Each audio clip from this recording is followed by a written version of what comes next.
என்னோட போனவங்கெல்லாம் வந்து அரசு வேலைக்கு முயற்சி பண்ணுறாங்க, போகிறாங்க. அப்போல்லாம் பியூசி நல்ல பெரிய, நீ மட்டும் போய் இதை போய் கற்றுக்கிட்டு உன்னோட லைஃப்பை நீ என்ன பண்ணுவேன்னு சொல்லி அப்பா ரொம்ப பயந்தான். ஏன்னா எனக்கு பின்னாடி 3 தங்கைகள் ஏவிஎம் ஸ்டுடியோவில் வந்து ஒரு அரங்கம் அமைப்புல ஒரு எங்களுடைய குருநாதர். ஒரு மண்ணுக்கேற்ப மரங்கள் வளரும். இப்போ பூவரசு மரம், மாவளிங்க மரம், வெப்பாளை மரம், VTIன்னு ஒன்று மெட்ராஸில் விக்டோரியா டிங், அதுதான் பூம்புகாருக்கெல்லாம் முன்னாடி உள்ளது. அந்த படைப்பை கொண்டு அப்போ விற்றா தான் பணம் கொடுப்பாங்க. அந்த அது அப்புறம் பார்த்தீங்கன்னா ஊர்லேயே ஒரு அந்த படம் பண்ணும்பொழுது ஒரு மாதிரியாக பார்த்தவங்களுக்கே ஒரு எடுக்காத தொழிலை எடுத்தவனும் கெட்டான், எடுத்ததை பாதியிலே விட்டவனும் கெட்டான். இதில் இருக்கிற ஒவ்வொரு கலரும் வந்து நம்ம பெயிண்ட் பண்ணதில்லை மாதிரி ஒரு படத்தை கொடுத்து இதை நீங்கள் வந்து அம்மாவுக்கு நினைவு பரிசு கொடுக்கணும், இதை நீங்கள் பண்ணி தந்துடணும்னு சொன்னாங்க. ரொம்ப ஷார்ட் பீரியட் தான், ஒரு வாரம் தான் இருந்துச்சு, முடியாதுன்னு சொன்னேன். அங்கே சொல்கிறேன் இப்போ ஒரு அதிகாரமாக அந்த படைப்பையே வச்சு தான் முதல் விருது.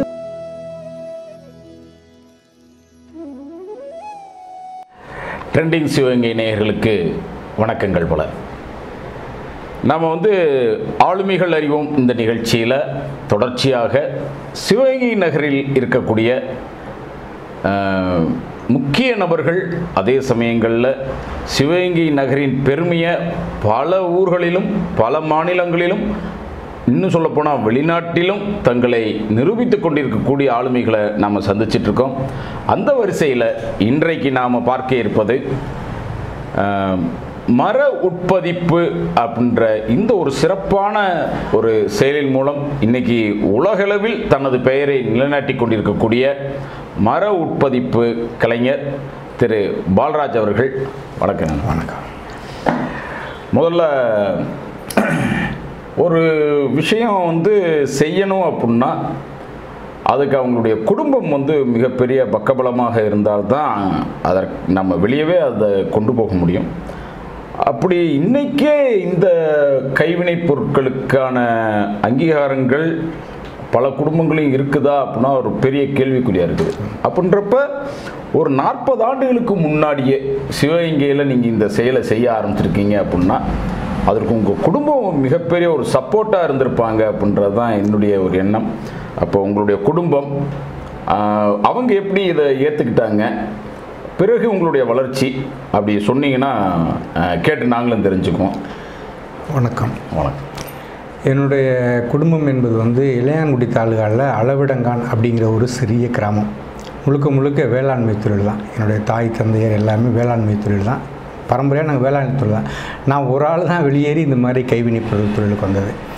அப்போ படிக்கிற பொழுதே வந்து நானும் இந்த மாதிரி சிறிதாக பண்ணுவேன். எங்கள் தகப்பனார் என்ன பண்ணுவாங்கன்னா, சித்திரை மாதத்தில் வந்து என்னுடைய இன்ஸ்பிரேஷன் ஃபஸ்ட்டு சித்திரை மாதத்தில் ஏர் விடுறதுன்னு சொல்லி முதல் நாள் சித்திரை முதல் நாள் அன்னைக்கு ஏர் போட்டுவாங்க, கலப்பை இதுகளெல்லாம் வச்சுட்டு. அப்போ என்ன பண்ணுவாங்கன்னா கயிறு திரிப்பாங்க.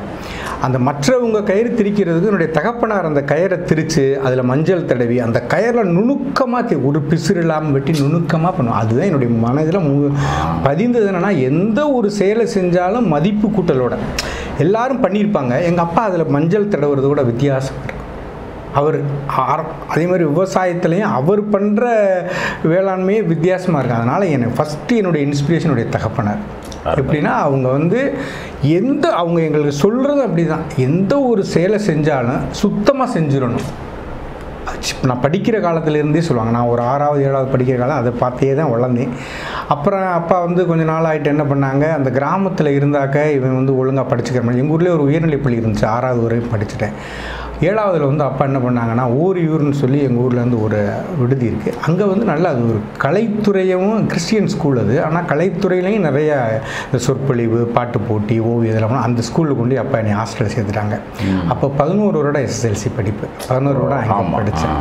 அங்கே படிக்கும் பொழுது ஓரளவுக்கு எனக்கு வந்து இந்த வெளியில் எப்படிலாம் பண்ணலாம், இந்த கலைத்துறைலாம் இப்போ அங்கே வந்து இப்போ நம்ம ஒரு ஓவியம் பண்ணோம்னா பாராட்டுவாங்க நல்லா. அப்போ இந்த துறையில் வந்து நமக்கு நல்லா இருக்கும் அப்படின்னு ஒரு ஆர்வம் வரத்தான் வந்துட்டு அங்கே படித்து முடிச்சுட்டு பியூசி அப்போலாம் எங்களுக்கு பியூசி வந்து மதுரையில் போய் யாதவர் கல்லூரியில் படித்தேன். யாதவா அதில் படித்தேன். படித்ததோடு அதோடு அப்புறம் படிப்பு வந்து அப்புறம் குடும்ப சூழல் இதாக இருந்தது. வேறு நாம் சென்னை போயிட்டோம். அப்போ சென்னை போன உடனே தான் இந்த தொழிலை வந்து அங்கே வந்து ஒரு ஏவிஎம் ஸ்டுடியோவில் வந்து ஒரு அரங்கம் அமைப்பில் ஒரு எங்களுடைய குருநாதர் அவங்க தான் ஆர் புட்டராஜன் சொல்லி அவங்க வந்து இந்த மாதிரி மரக்கலை படிப்பு ட்ரைனிங்கும் கொடுத்துட்ருக்காங்க. அது போக வந்து இந்த அவங்க சினிமாவுக்குலாம் செட் அடிப்பாங்கள்ல, அரங்கம் அமைக்கிற வேலையில் அவங்க ஈடுபட்டு இருக்காங்க. நான் யதார்த்தமாக ஏவிஎம் ஸ்டுடியோவில் அப்போ வேலை தேடிக்கிட்டு இருக்கான்னு போயாச்சு, போய் பார்த்துக்கிட்டு இருந்தேன். அவங்க ஒரு அரங்க அமைப்பு ஒன்று இந்த மகாபலிபுரத்தை அப்படியே செட்டிலே ப்ளைவுட்லேயே அப்படியே கட் பண்ணி அமைச்சிக்கிட்டு இருக்கிறாங்க. அப்போ எல்லோரும் போயிட்டு இருக்காங்க, நான் மட்டும் நின்று ஒரு 15 நிமிஷம் அதை பார்த்துட்டே இருக்கிறேன். அதுதான் ஒரு இந்த தொழில் ஏதோ நமக்கு ஒரு இறைவன் அளித்தது தான் நினைக்கிறேன். தொழிலுக்கு எங்களுக்கு சம்மந்தமே இல்லை, விவசாயத்து குடும்பம் சம்மந்தமே இல்லை. ஆனால் இப்படி ஒரு தொழில் அமைந்ததற்கு ஏதோ ஒரு இறைவனுடைய கருணை நான் நினைக்கிறது காரணம் தான். அவர் உடனே எல்லாரும் போயிட்டு இருக்காங்க, அவர் மட்டும் அவர் கன்னடம் கலந்த தமிழில் கேட்குறாரு. அவருக்கு தூய தமிழ் திரை கேட்டு, என்ன தம்பி நின்று பார்த்துட்ருக்கிறீ என்ன? இல்லைங்க, எனக்கு ரொம்ப பிடிச்சிருக்கு, நீங்கள் இப்படிலாம் கட் பண்ணுறீங்க, அந்த மாதிரி வந்து ப்ளைவுட்டில் ஆக்ஸா ஃப்ரேம் வச்சு கட் பண்ணுறதே எனக்கு வியப்பாக இருக்குது, எங்கள் ஊரில் நான் அதை பார்க்கவே இல்லை. நான் 1/4 மணி நேரம் நின்றேன், வேலை இல்லாமல் தான் இருக்கேன். ஒரு 1/2 மணி 3/4 மணி நேரம் நின்றேன். அவருக்கு ரொம்ப பிடிச்சி போய் அவர் அட்ரஸ் எழுதி கொடுத்து, இந்த மாதிரி கோடம்பாக்கத்தில் வந்து பேசுமாட்டோம் ஆஃபீஸ் பண்ணி வந்து பாருங்கன்னு எழுதி கொடுத்துட்டு போயிட்டாங்க. சரி, அதான் முதல் சந்திப்பு. அவங்கள போய் பார்த்த உடனே அப்புறம் ஒரு நாள் விட்டுட்டு அந்த இடம் அப்போ நடந்தே நான் வந்து வடபழனி இடத்துல இருந்தோம் போயிட்டு அப்புறம் கற்றுக்கிட்டோம். அவர்கிட்ட போயிட்டு பார்த்து பேசினப்ப அப்போ அவங்க சொன்னாங்க, தம்பி இதில் வந்து நீங்கள் வேலை கற்றுக்கிறதுக்கு தான் வரீங்க, நாங்கள் உங்களுக்கு எந்த சம்பளம்லாம் கொடுக்க முடியாது, உங்களுக்கு நீங்கள் இங்கே சாப்பாடெல்லாம் போட்டுருவோம், தங்குறதுக்கு இடம் கொடுத்துக்குருவோம். இந்த மர உற்பத்திகளை நீங்கள் கற்றுக்கிட்டு பின்னாடி நீங்கள் பெரிய ஆளாக வர்றதுக்கு வாய்ப்பு இருக்கலாம், இல்லாமலும் போகலாம். ஆனால் நீங்கள் வந்து நீ அன்றைக்கி இருந்து ஈடுபாட்டோடு சொல்கிறேன், உனக்கு வேறு வேலை கிடைச்சாலும் போயிடு, அது வரைக்கும் உனக்கு உணவு கொடுக்குறேன், இருக்கிற தங்குறதுக்கு இடம் கொடுக்குறோம், இந்த வேலையை எனக்கு ஒரு குருகுலம் மாதிரி இருந்து அந்த பேசும்போது ஆஃபீஸுக்கு பின்னாடி கங்கா நகர்னு இருக்கலாங்க, 47 கங்கா நகர் கோடம்பாக்கம். அது மட்டும் என்னால் மறக்கவே முடியாது இன்னைக்கு வரைக்கும். அந்த வீட்டு நம்பர் வந்து 47. கூப்பிட்டு யாருன்னே தெரியாது, ஆனால் எங்கள் தாப்பனாத்தார்ட்ட கூட பெர்மிஷன் கூட கேட்கல. உடனே போய் அவங்ககிட்ட போய் சேர்ந்து 1978 84 வரைக்கும் அவங்கள்ட்ட 6 வருடமாக குருகுல முறையிலேயே கற்றுக்கிட்டோம். அருமை அருமை. 6 வருடங்கள். 6 வருடங்கள். அதில் நல்ல நெளிவு சுழிவு மரம்லாம் வந்து ஒரு மண்ணுக்கேற்ப மரங்கள் வளரும். இப்போ பூவரசு மரம், மாவலிங்க மரம், வெப்பாளை மரம், அழிஞ்சி மரம், அந்த மாதிரி ஒவ்வொரு மண்ணுக்கேற்ப வளரும். அவங்கள்ட்ட இருந்து இந்த மரம் இப்போ தண்ணி மாதிரி இருக்குன்னா, இப்போ மாமரம்னு இருக்குன்னு வச்சுக்கோங்க, வெட்டின கிரெயின்ஸ் பார்த்தோம்னா நம்ம ஏரியாவில் வளர்கிற மரத்துக்கும் தஞ்சாவூர் மாவட்டத்தில் வளர்கிற மரத்துக்கும் விழுப்புரத்துக்கும் வித்தியாசம் இருக்கும், அந்த மண்ணுக்கு தகுந்த மாதிரி. அதையெல்லாம் அவங்க நிறைய நுணுக்கங்கள் கற்றுக் கொடுத்தாங்க. அப்புறம் டிசைன்ஸ் கற்றுக் கொடுத்தாங்க. நாங்கள் எந்த ஒரு இப்போ நீங்கள் இப்போ ரோட்டில் நடந்து போங்க, கிராமத்துக்கு போனோம்னா அது என்ன மரம் பயன்படுத்தினா அது வரும், அப்படி தான் அப்படி யோசிச்சு தான் 84 வரைக்கும் அவங்கள்ட்ட நான் குருகுலமில் கற்றுக்கிட்டேன். அருமை. உங்களுடைய குடும்பம் பற்றி சொல்லுங்கள் அப்படின்னு நான் கேட்டேன். இயல்பாகவே அது அப்படியே வந்து உங்களுடைய குடும்பமாக நீங்கள் நினைத்து கொண்டிருப்பது உங்களுடைய குருகுல கல்வின்னு நான் இப்போ நினைக்கிற அளவுக்கு அவங்கள பற்றி சொல்லியிருக்கிறீங்க. அப்பா வந்து இந்த கயிறு திரிக்கும் போது அதில் இருந்த நேர்த்தி அப்படின்னு அதுவும் சொன்னீங்க. அப்பாட்ட நம்ம பர்மிஷன் வாங்குகிறோம், அவங்க கொடுக்குறாங்க, அது ஓகே. ஏன்னா இந்த கலைக்கான அங்கீகாரம் இன்னைக்கு இருக்கிற அளவுக்கு நீங்கள் வந்த காலத்தில் இருந்திருக்குமான்றது எனக்கு தெரியலை. இல்லை, அப்போ இல்லைன்னு சொல்கிறீங்க. அப்போ ஒரு குடும்பமாக நீங்கள் வந்ததுக்கு பிறகு மனைவி, குழந்தைகள், இவங்க அதை எப்படி பார்த்தாங்க? அதுதான் சொல்ல வந்தால. அப்பா வந்து இந்த வேலை பண்ணும் பொழுதே அவங்க கொஞ்சம் எதிர்ப்பு, இதை கற்றுக்கிற பொழுதே நீ அங்கே சென்னையில் போய் என்ன உன்னோட போனவங்கெல்லாம் வந்து அரசு வேலைக்கு முயற்சி பண்ணுறாங்க, போகிறாங்க. அப்போ உள்ள பியூசி நல்ல பெரிய படிப்பு தான், நீ மட்டும் போய் இதை போய் கற்றுக்கிட்டு உன்னோட லைஃப்பை நீ என்ன பண்ணுவேன்னு சொல்லி அப்பா ரொம்ப பயந்தான். ஏன்னா எனக்கு பின்னாடி 3 தங்கைகள், ஒரு தம்பி, நான் தான் பெரிய பையன். அப்போ நீ வந்து ஏதாவது வேலைக்கு போய் எனக்கு உதவி பண்ணுவேன் இருந்தா, நீ வந்து போய் ஏதோ ஒரு தொழிலை கற்றுக்கிறேன்னு போறியப்பா, உன்னை படிக்க வைக்காமல் விட்டுருந்துருந்தா கூட பரவாயில்ல, படிச்சுட்டு நீ போகிற. குடும்பம் ரொம்ப வருத்தப்பட்டாங்க. அப்பா பட்டுட்டு இது வேணாம், நீ வேறு ஏதாவது டிஎன்பிஎஸ்சி எழுதி போன்னு சொன்னாங்க. எனக்கு அதான் அந்த ஒரு என்றைக்கு அவரை நான் முதல் நாள் அந்த வந்து சினிமா அரங்கம் அமைக்கிற வேலையில், அப்புறம் அரங்கம் அமைக்கிற வேலைக்கு அவர் என்னையும் கூட்டிகிட்டு போவாங்க. அவங்க அந்த அரங்கம் ஆயின் ஸ்டுடியோ, ஏஎம் ஸ்டுடியோ கூட்டிகிட்டு போவாங்க. அது எதுன்னு சொல்லலை, அந்த ஒரு இறைவனுடைய கருணை, ஒரு ஈடுபாடு. அதை விட்டு இன்றைக்கு வரைக்கும் என்னுடைய 65 வயது ஆகுது. இப்போ இன்றைக்கு வரைக்கும் நான் வேறு துறைக்கே போகல, வேறு கலையும் கற்றுக்கலை, இன்றைக்கு வரைக்கும் அதுதான். அதனால் அன்றைக்கு எங்கள் தகப்பனார் சொன்னால் கூட அதை நான் மறுத்து தான், அப்பா நான் வந்துடுவேன்ப்பா, நான் அதை கற்றுக்கிறேன்ப்பா, எனக்கு ரொம்ப ஈடுபாடாகிடுச்சுப்பா, கற்றுக்கிறேன்ப்பா அப்படி சொன்னேன். அவங்களுக்கு அப்பாவுக்கு ரொம்ப அரைமனது தான். எங்கள் தாயாரும் அதே மாதிரி ரொம்ப அரைமனதோட, நடா பெண் குழந்தைகள்லாம் இருக்காங்க, நீ மூத்த பையன் இப்படி போறீன்னு சொல்லி சொன்னாங்க. ஆனால் இருந்தாலும் அதை விடாமல் வந்து நான் அப்படியே கற்றுட்டு வந்தேன். அப்போ எங்கள் குருநாதர்கிட்ட போய் நான் ஒரு தடவை லீவுக்கு வந்துட்டு போயிட்டுருக்கையில் இந்த மாதிரி அவர் வந்து கேட்டாங்க என்கிட்ட, பால்ராஜ் இந்த மாதிரி நீங்கள் வந்து ஊருக்கு போயிட்டு வரீங்க, உங்களுக்கு குடும்பம் இருக்குன்னு தெரியுது, நீங்கள் வேலையை மட்டும் கற்றுக்கிட்டே இருக்கிறீங்களே, கிட்டத்தட்ட 4 வருடம் ஆயிடுச்சு. 1978லேருந்து 82 கேட்குறாங்க.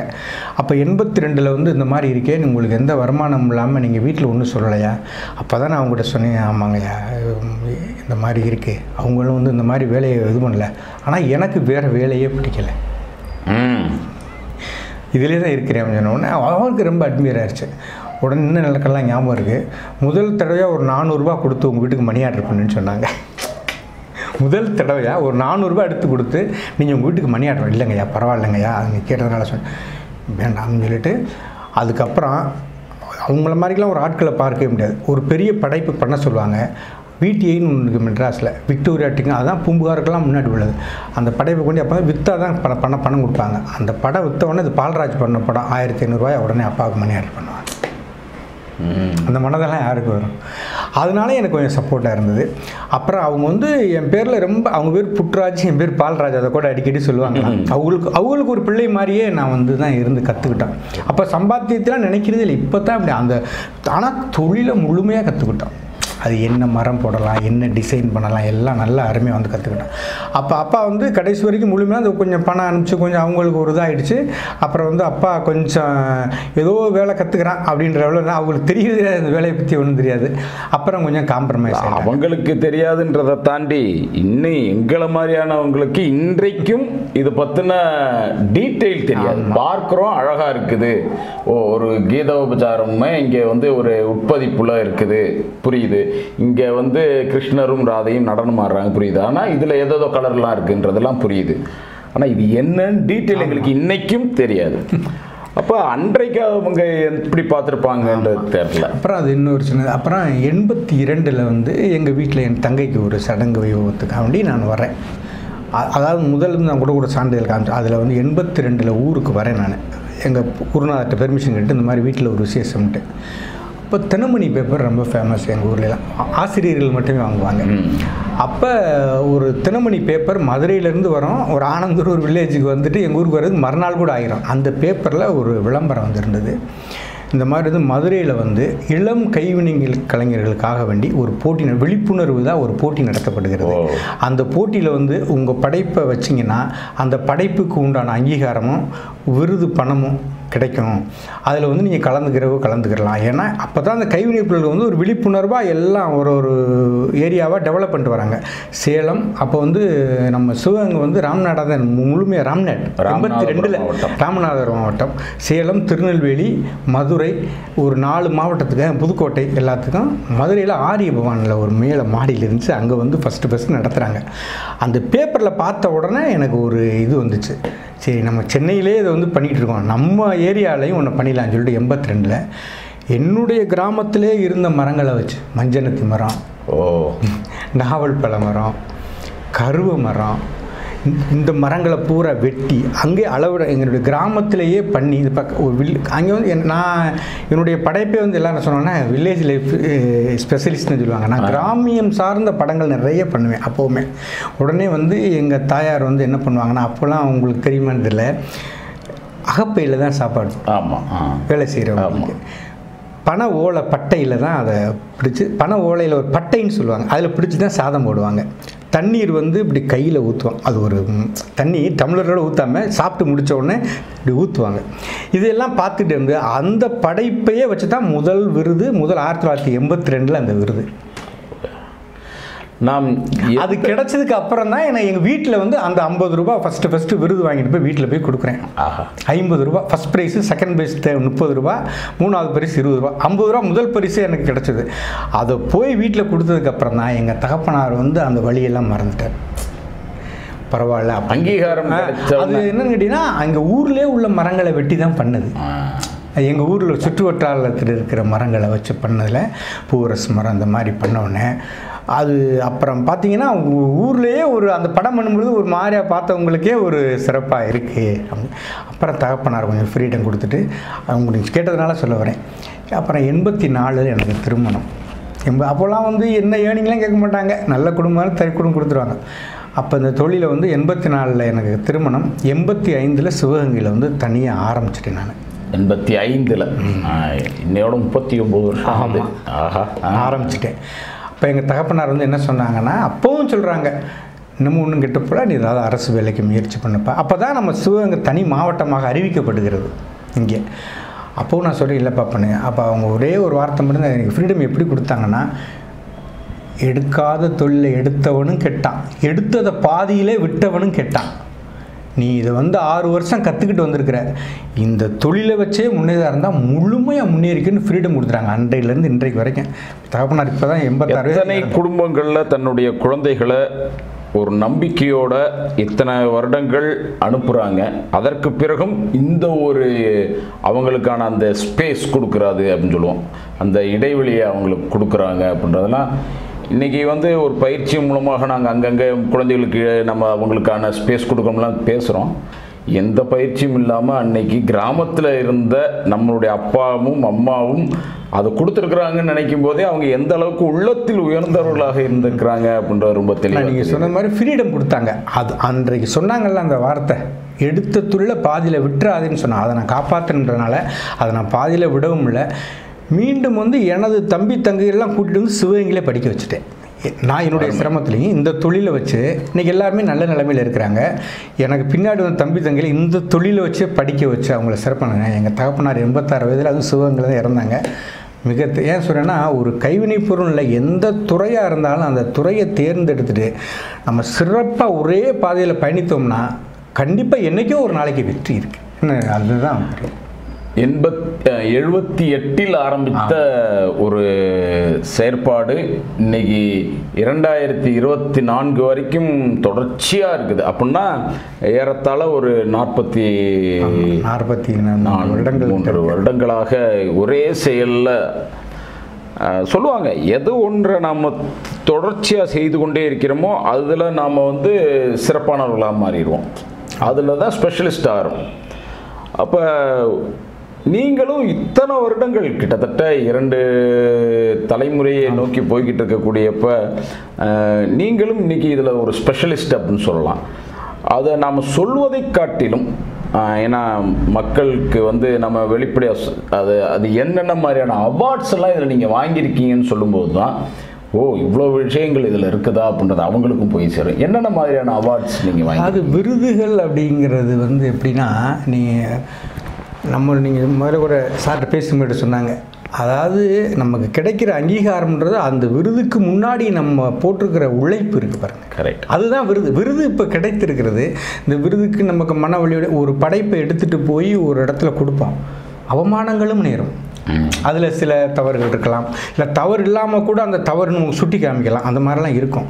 ஆனால் எல்லாத்தையும் தாண்டி நான் என்னுடைய இது கணித்து சொன்னேன், விருதுனா என்னென்னா, நம்ம ஒரு தொழிலையோ ஒரு கலை தொழிலையோ எந்த ஒரு துறையவே தேர்ந்தெடுத்துட்டாலும் ஒரே பாதையில் அந்த நுணுக்கங்களை கண்டறிஞ்சு, அந்த மேடு பள்ளங்கள் இருக்கும், அந்த மேடு பள்ளங்களை பயந்து ஓடிடாமல் நீங்கள் ஒரே துறையில் பயணித்தா விருது என்பது கிடைத்தே தீரும்.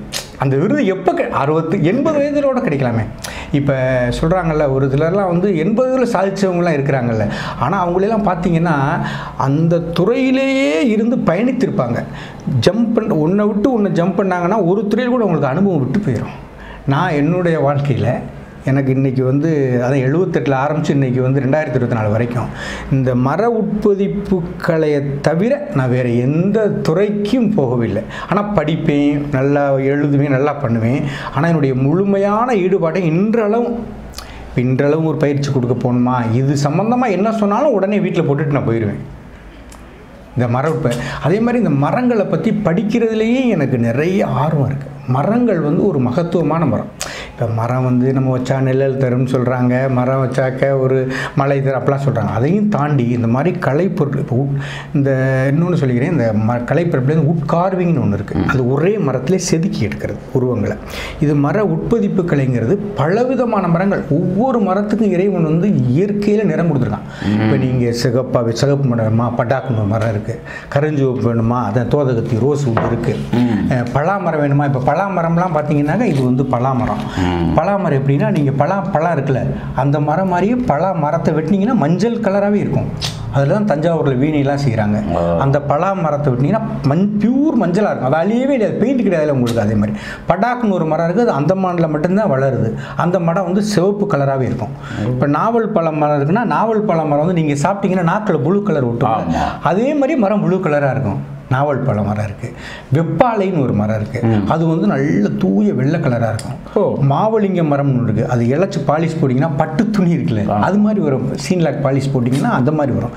மரத்தில் வந்து உங்களுக்கு அவ்வளவு விஷயம். பூவரசு மரம் பார்த்தீங்கன்னா, பூ பார்த்துறீங்களா, பூவரசம் பூ, அந்த பூவில் வந்து 3-4 கலர் இருக்கும். உள்ள ஒரு ரெட் கலர் இருக்கும், ஒரு எல்லோ கலர் இருக்கும். அதை வந்து ஒரு வைரமான மரத்தை வெட்டினீங்கன்னா ஒரே மரத்தில் அந்த 4 கலர் 5 கலர் ஒரே மரத்தில் இருக்கும். பூவரசு மரத்துக்கு மிக உயர்ந்த மரம் பூவரசு மரம்.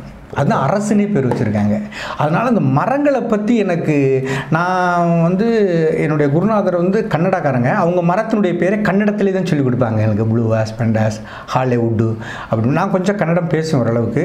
ஆனால் நான் வந்து திருப்பி அதை தமிழில் படிக்கிறதுக்கு நிறைய கஷ்டப்பட்டேன். அப்போ தெரியும், நம்ம நேரு பஜார்லாம் பார்த்தீங்கன்னா அந்த பாப்பாத்தி மரமில் கிடக்கிற மரங்களை அப்புறம் சைக்கிளே வச்சு வெட்டி கொண்டு வருவேன். இந்த இங்கே நம்ம காந்தி அப்படி மரங்களை பற்றி அப்படி நீங்கள் விருதுன்னு கேட்டதுனால சொல்கிறேன். அந்த மாதிரி மரங்களை படிச்சாதான் இந்த கலர் பண்ண. இப்போ நீங்கள் ஒரு டிசைனை பார்த்தீங்கன்னா இந்த மரத்தை போடலாமான்னு. அப்போ இதில் இருக்கிற ஒவ்வொரு கலரும் வந்து நம்ம பெயிண்ட் பண்ணதில்லை, எல்லாமே அந்தந்த கலர் மரங்கள். அவ்வளவு மரங்கள். இவ்வளவு. இந்த பச்சை கலரில் இருக்குது, இது வந்து குருகஞ்சின்னு சொல்லி ஒரு மரம். இது மருந்து கடையில் மட்டும்தான் கிடைக்கும். விருதுநகரில் மருந்து ஜாமான் இங்கே விற்கிறதுக்குன்னே விருதுநகரில் ஒரு ஏரியா கடை இருக்குது. அந்த கடையில் வெயிட் போட்டு குருகஞ்சி பன்சாரி கிரீன் அப்படின்னு பேர். பன்சாரினா கன்னடத்தில், அது கன்னடத்தில் தான் அதுக்கு பேர். நம்ம குருகஞ்சின்னு சொல்கிறோம் இவங்களுக்கு விருதுநகரில். கன்னடத்தில் பேர் பன்சாரி கிரீன். பன்சாரினா மருந்து கடை. அவங்க மருந்து கடையில் வாங்குறதுனா அப்படி ஒவ்வொரு ஊருக்கும் பேர் வேறுபடலாமே தவிர மரத்தில் பாருங்கள். இப்போ பெயிண்டில் வந்து உங்களுக்கு இவ்வளவு கலர்ஸ்லாம் கிடைக்காது. ஒரே மரத்தில் இவ்வளவு கலர்ஸ், தண்ணி மாதிரி கிடைக்கும், ஸ்கை மாதிரி கிடைக்கும், இங்கே பாருங்கள் க்ளவுட்ஸ் மாதிரி கிடைக்கும். அதனால் மரம் வந்து அவ்வளவு மரங்கள், அழியாத பொருள் வேறு உங்களுக்கு இது. அப்போ நீங்கள் சொன்னோன்னா ஒரு கேள்வி, இடைக்கேள்வியாக ஒன்று வருது. இப்போ இந்த பீஸ் ஒன்று நீங்கள் வந்து அறுத்து எடுக்கிறீங்க. அறுத்து எடுக்கும் போதே அப்போ இது வந்து இப்படி இருக்கு, இது மேகத்துக்கு, இது இப்படி வருது, தண்ணி இருக்கு, நீங்கள் டிசைட் பண்ணிடுவீங்களா? அந்த சொன்னால் அப்புறம் இது குருநாதர்கிட்ட படிச்சுட்டு என்னுடைய பயணத்தை சொல்கிறேன். மறுபடியும் 82 இந்த விருது வாங்கினதுக்கப்புறம் 84 அப்புறம் 87 திருமணத்துக்கு பிறகு எனக்கு கவர்மெண்ட் வந்து ஸ்டைஃபண்ட் தராங்க. Regional design and technical development centre அப்படின்னு சொல்லிட்டு பெங்களூரில் ஒன்று இருக்குது. அந்த பெங்களூரில் வந்து 2 இடத்துல இருக்குது. பெங்களூரில் ஒன்று இருக்குது, ராஜஸ்தானில் ஒன்று. 2 இடத்துல தான் நம்ம இந்தியாவிலேயே இந்த கைவினைப் பொருட்களுக்கு அட்வான்ஸ்டு ட்ரைனிங் கொடுக்க இருக்குது. அப்போ எங்கள் உதவி இயக்குனர் வந்து என்னை செலக்ட் பண்ணி பெங்களூருக்கு படிக்க அனுப்புகிறாங்க ஸ்டைஃபண்டோட. எனக்கு அங்கே போய் சிறப்பு பயிற்சி மர வடிவமைப்பு மற்றும் தொழில்நுட்ப கூடம்னு சொல்லி தமிழில் அங்கே வந்துருக்கு. அங்கே போயிட்டு இன்னும் சிறப்பாக இந்த மரங்களை பற்றி எப்படி பாலிஷ் பண்ணலாம். ஒரு காலத்தில் மரங்களே உயர்வான மரங்கள் இல்லாமல் போயிடுச்சுன்னா ஒரு கெமிக்கலை பயன்படுத்தி அந்த மரத்தை வந்து பூச்சி அரிக்காமல் போகலாம். அந்த மாதிரி சில இதுகள்லாம் படிக்கிறதுக்காண்டி என்னை கவர்மெண்ட் ஸ்டைஃபண்ட் கொடுத்தாங்க. அதையும் நான் ஃபேமிலியெலாம் விட்டுட்டு போனேன். இந்த விருதுங்கிறது இப்போ தான் இது நமக்கு தெரியவும் தெரியாது அப்போ. ஆனால் வந்து இந்த பயணம், இந்த மர சம்மந்தப்பட்ட எந்த வாய்ப்பு, இப்போ நீங்கள் வந்து ஒரு ஊரில் வந்து தனியாக மரத்தை பற்றி ஒரு காட்சிப்படுத்துகிறாங்கன்னு சொன்னால் வீட்டில் எதையும் பணம் இல்லாடாலும் சரி ஏதாவது கடனை ஓடிடுவேன் எல்லாம். அந்த மாதிரி போனதனுடைய விளைவு என்னென்னா நமக்கு இன்றைக்கு இந்த அளவுக்கு நம்மளை வளர்த்து விட்டுருக்கு அந்த தொழில். அவ்வளோதான். அதாவது மரம் நீங்கள் சொன்ன மாதிரி எவ்வளோ சப்போர்ட்டாக இருக்குது இந்த நமக்கு அப்படின்றதோட இப்போ நீங்கள் சொன்ன இன்னொன்னையும் சேர்க்குறேன். மரம் வந்து நம்மளுடைய கிரியேட்டிவிட்டி அதிகப்படுத்துவதிலும் மரம் முக்கிய பங்கு வகிக்குது அப்படின்னு சொல்லிட்டு நம்ம பார்க்கலாம். ஏன்னா மரம்தான் எல்லாம் மரம்தான், மரம்தான் மனிதன் மரம்தான் வைரமுத்து அவர்களுடைய கவிதையில் கூட வரும். அப்படி மரம் இன்னைக்கு எல்லாமாக இன்னைக்கு இருக்குது. என்ன நம்மளை பற்றி இன்னொருத்தர் சொன்னேன். இப்போ ஊட்டியில் வேர் இருக்குல்ல, வேர்லையே பண்ணி ஒருத்தர் விருது வாங்கினார். வேரை எடுத்து எல்லோரும் நம்ம பார்த்தோம்னா மரம் வேர்னு தூக்கி போட்டு போயிடும். அந்த வேருடைய வளைவு சுழிவில் பார்த்து ஒரு பெண் வந்து இப்படி இருக்கிற மாதிரி இருக்கும். அந்த படத்துக்கு ஒரு விருது கிடச்சி, ஃபிலிப்னு ஒருத்தர் மரத்தில் வந்து அவ்வளவு க்ரியேட்டிவிட்டி பண்ணலாம். நம்ம மரத்தில் எவ்வளவு வேணாலும் பண்ணலாம். ஆனால் அந்த மரத்தை பற்றி ஸ்டடி பண்ணிக்கலாம். என் மரம் என்னென்ன மரங்கள் இருக்கோ நிறைய மரங்கள்.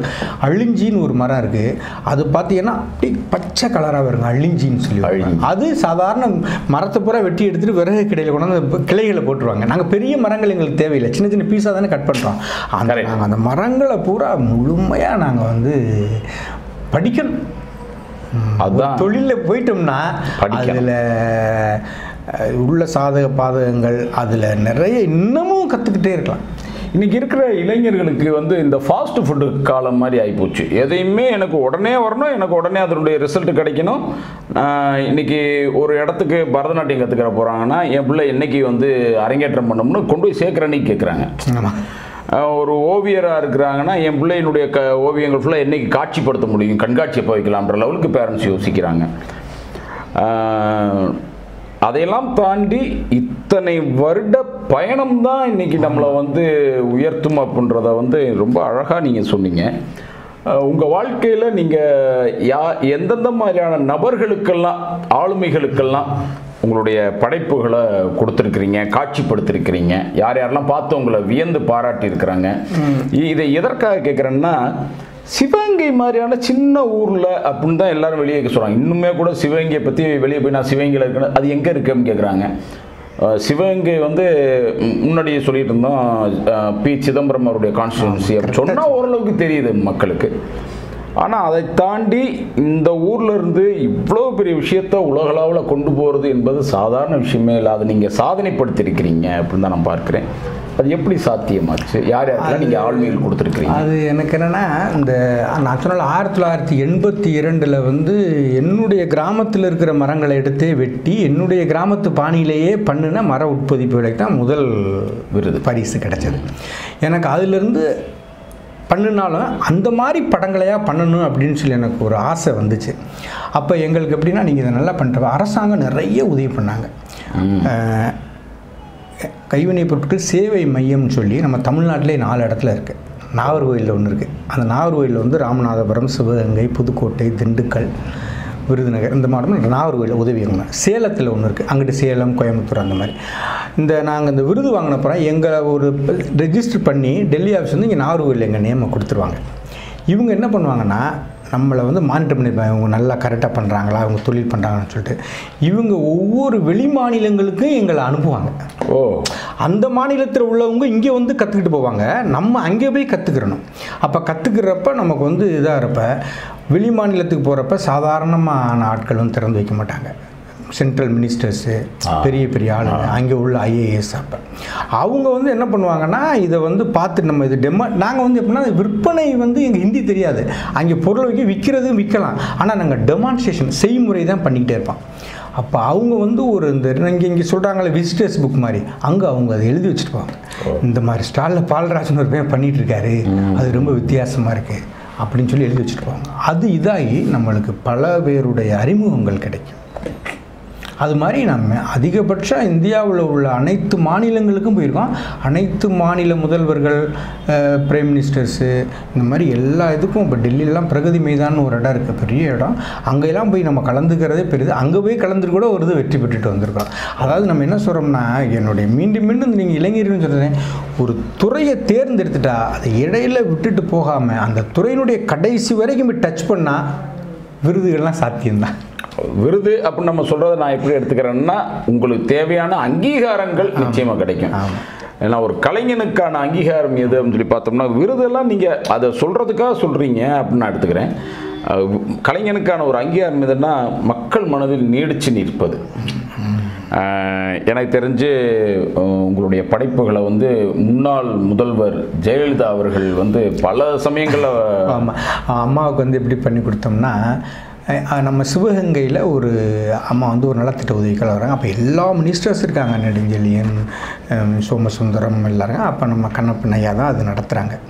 அப்போ அவங்க வந்து இந்த மாதிரி அவங்களுக்கு ஒரு நினைவு பரிசு கொடுக்கணும்னு நினச்சி மதுரையில், அப்போ எடுத்தால் தமிழ்நாடு கைவினைப் பொருட்கள் வளர்ச்சி கழகத்தினோட பூம்புகார் தான் எல்லாருக்கும் ஞாபகம் வரும், அரசாங்கம்னாலே. அவங்க அங்கே போய் இந்த மாதிரி வந்து அம்மா இங்கே வராங்க, நீங்கள் ஒரு நினைவு பரிசு பண்ணணும் அப்படின்னு சொல்லி அவங்கள்ட்ட கேட்டப்போ, அவங்க ரெடிமேடாக உள்ளதெல்லாம் பார்த்துருக்குறாங்க. பார்த்துட்டு சரியாக வரலைன்னா எங்களுக்கு வந்து இந்த மாதிரி சிறப்பாக எங்களுக்காகவே பண்ணி கொடுக்கணும்னு சொல்லியிருக்காங்க. அப்போ எங்கள் அம்மாவுடைய உருவத்தை இந்த மாதிரினா அவங்க என்ன சொல்லிட்டாங்க, ஏன்னா இப்போ உங்கள் ஊர்லேருந்து தான் இங்கே சப்ளை பண்ணுறாரு பால்ராஜன் ஒருத்தர், நீங்கள் அவரே போய் பார்த்துக்கிறீங்க அப்படின்னு சொல்லிட்டாங்க. உள்ளூரில் இருக்கிறது தெரியல, அது தெரியல, அது நம்ம சின்ன வீட்டில் என்ன பண்ணிகிட்டு இருந்தேன். உடனே வந்தாங்க, வந்து பார்த்துட்டு மினிஸ்டர் கூப்பிட்றாருன்னு சொன்னாங்க. நம்ம அந்த இளநிக்கிட்ட இருந்துச்சு அந்த ஆஃபீஸ் போனாக்கா அவங்க எதுவுமே பேசலை. உடனடியாக இப்படி கை கட்டுற மேனிக்கு ஒரு சிரிக்கிற மாதிரி ஒரு படத்தை கொடுத்து, இதை நீங்கள் வந்து அம்மாவுக்கு நினைவு பரிசு கொடுக்கணும், இதை நீங்கள் பண்ணி தந்துடணும்னு சொன்னாங்க. ஃபஸ்ட்டு முதல் அம்மாவுக்கு நம்ம பண்ணி கொடுத்த படம். அப்போ ரொம்ப ஷார்ட் பீரியட் தான், ஒரு வாரம் தான் இருந்துச்சு, முடியாதுன்னு சொன்னேன். இப்போ நாங்கள் சொல்கிறோம், இப்போ ஒரு அதிகாரமாக சொன்னாங்க, சரின்னு சொல்லிட்டு அதை பண்ண ஆரம்பித்தான். ரொம்ப சிறப்பாக வந்துருச்சு. அப்போ பண்ணிவிட்டு அப்போ வந்து என்ன சொன்னாங்கன்னா, என்ன ஸ்டேஜில் போய் கொடுக்கும்போது அவங்க உருவத்தையே நம்ம பண்ணி கொடுக்குறாங்க. ஸ்டேஜில் போய் கொடுக்கும்போது அந்த முக அமைப்பு நல்லா இல்லைன்னா அவங்க ஒரு மாதிரி சங்கடப்பட்டுருவாங்க. வேலுநாச்சியார் மாளிகையில் தங்கியிருக்கிறாங்க, அங்கே போய் நம்ம படத்தை போய் முதல்ல காமிச்சிடணும். அவங்க நல்லா இருக்குன்ட்டாங்கன்னா ஸ்டேஜில் கொண்டு கொடுப்போம், இல்லைன்னா அப்படின்னு சொல்லிட்டாங்க. சரின்னு சொல்லிட்டு பண்ணி கொண்டு கொடுத்தேன். அவங்க வேலுநாச்சியார் பார்த்துட்டு அவங்களுக்கு ரொம்ப சந்தோஷம், ரொம்ப புன்முறுவலாயிட்டாங்க. அந்த ஃபங்க்ஷன் எல்லாம் சிறப்பாகிடுச்சு. அதுக்கு பிறகு அவங்களுக்கு ஏகப்பட்ட அந்த மாதிரி அவங்களுடைய உருவம் இருக்கிற மாதிரி, சிங்கம் இருக்கிற மாதிரி அவங்க நிறைய படங்கள் பண்ணி கொடுத்தோன்னீங்களே. இந்த படம் வந்து நான் என்றைக்குமே அதிசயித்து நான் இங்கே பார்க்கக்கூடிய ஒரு படம். இது செஞ்சு இப்போ எத்தனை வருடங்கள் இருக்கும், இது எதற்காக செய்தது?